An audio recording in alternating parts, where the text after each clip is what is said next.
How to transform the ordinary automatic wire stripping machine so that it can twist the wire.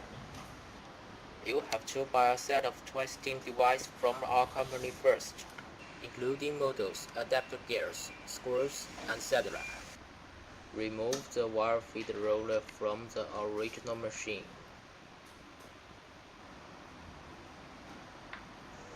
Install the connecting gear on the shaft.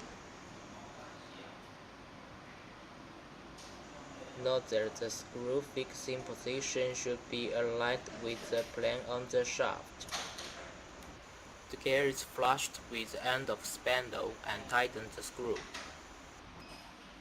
Apply lubricant evenly on the gears. Put the twisting wheel on the gear. Note that there should be no shaking when the twisting wheel is set on the gear. If there is shaking, the twisting wheel should be removed and reinstalled after rotating it to a certain angle.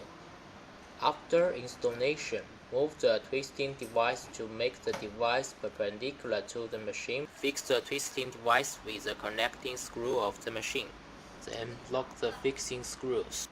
Connect the signal line to the interface of the machine. If there are no such set of circuits inside the machine, please connect the circuit as shown in the video, or contact us to get the method.